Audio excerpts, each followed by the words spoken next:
हरिओम। आप सुनते आए हैं, जैसा खाए अन्न वैसा रहे मन, जैसा पिए पानी वैसी बोले वाणी। और इसके प्रभाव आप दैनिक जीवन में देखते हैं।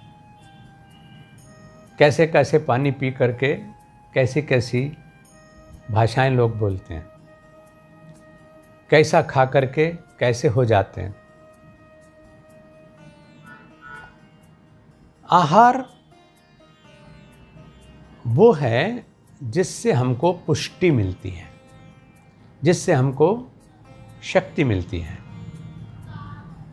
जिससे हमको दीर्घायु मिलती है, जिससे हमको कार्य करने की दिशा मिलती है। दिशा कह रहा हूं, क्योंकि आहार अगर गलत है तो आपका कार्य सही दिशा में सामान्यतया नहीं हो सकता। आहार सिर्फ स्वाद के लिए नहीं है।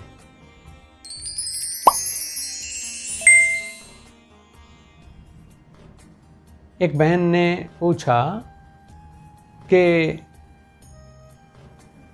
कषाय क्या होता है, मुझको नहीं पता।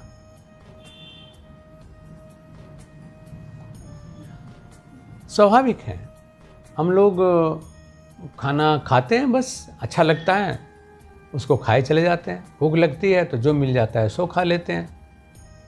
बहुत बार तो लोगों के ज़िद में ही खा लेते हैं कि नहीं, कुछ तो खाना पड़ेगा ही, इसलिए खा लेते हैं। उसका विचार पूर्वक हम बहुत कम भोजन करते हैं। जबकि कहते हैं कि हमारा जो शरीर है ये परमात्मा का घर है और परमात्मा को भोग लगाना है तो बहुत सोच समझ करके लगाना चाहिए। किसी गंदी सड़ंदी चीज़ को थोड़ी हम भगवान को भोग लगा देते हैं, विचार पूर्वक करेंगे। तो आहार जो हमारा है, उन्होंने तो पूछा केवल इतना, क्योंकि कषाय शब्द पहले नहीं सुना होगा, कि उन्हें तो पता है कि फूड वैल्यू क्या होती है, कैसी फूड्स होती हैं, लेकिन रस भी होता है कुछ, ये हमें पता होना चाहिए। और आहार में रस की ही महत्ता है। दुनिया भर से लाखों लोग भारत योगा लाइफस्टाइल रिट्रीट मुक्तेश्वर हिमालय पर पहुंचकर अपने रोगों को दूर करने की कला सीखते हैं।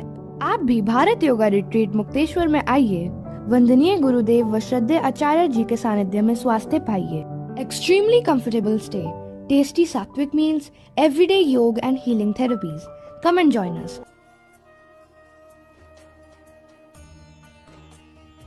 क्योंकि जो हम आहार लेते हैं उससे हमारी जो रस की ग्रंथियां हैं अंदर, वो एक्टिव हो जाती हैं।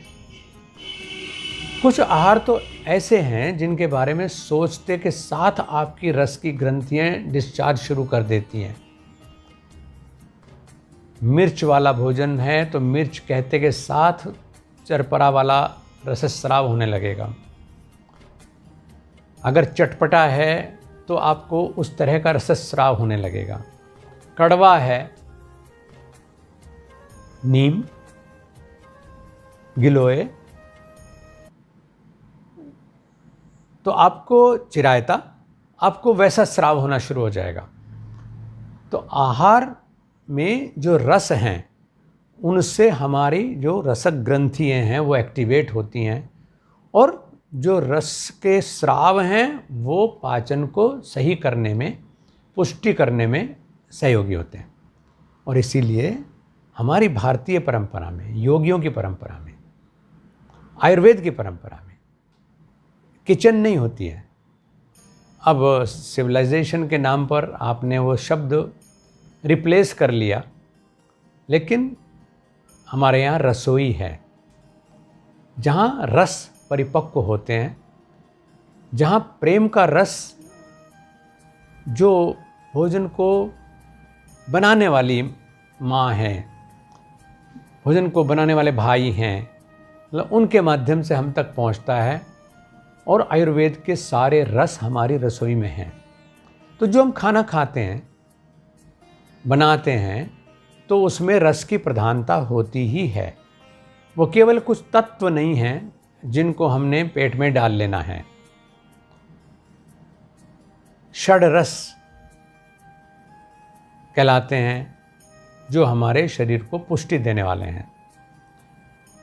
उनमें मीठा है, नमकीन है,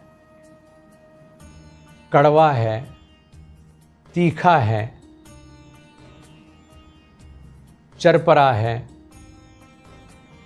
कषाय है। कषाय कसैलापन जिसमें हो वो कषाय फल है, कषाय भोजन है। उदाहरण के रूप में हम कषाय में अगर देखते हैं तो हरितिका हरड़ कषाय है, विभीतिका बहेड़ा कषाय है, मिर्च जो है वो तिक्त है, तीखी है। कई तरह की हो सकती है मिर्च, लेकिन वो सब तीखे हैं। ऐसे ही कड़वे हैं, आप अच्छे से समझते हैं। लेकिन जनरली आप लोग मीठा, नमकीन, खट्टा, अम्लीय जो होता है, ये भी मुख्य रस है, छह रसों में से एक है, तो इनको पसंद करते हैं। और या फिर कुछ इनके सम्मिश्रण जो आपके भोजन में रुचि को बढ़ा देते हैं। जैसे मॉडर्न फूड में भी एपिटाइज़र है, क्षुधावर्धक है। तो उस तरह की चीज़ें हम जब भोजन में लेते हैं तो उससे भोजन में रुचि हमारी बढ़ती है, पाचक होता है, वो उद्दीपक भी होता है, तो उसको हम लें। यानी कुल मिलाकर के हमारे जो 6 रस हैं वो हमको भोजन में ज़रूर मिलने चाहिए। उसमें हमको कषाय भी मिलना चाहिए, कटु भी मिलना चाहिए, नमक भी मिलना चाहिए, तीखा भी मिलना चाहिए, मीठा भी मिलना चाहिए, खट्टा भी मिलना चाहिए। इन सब से हमारे रसों का संतुलन बनता है और हमारा जो भोजन है वो सही मायने में पुष्टिकर भोजन हो सकता है। हम केवल स्वाद के लिए नहीं, स्वास्थ्य के लिए भोजन करते हैं।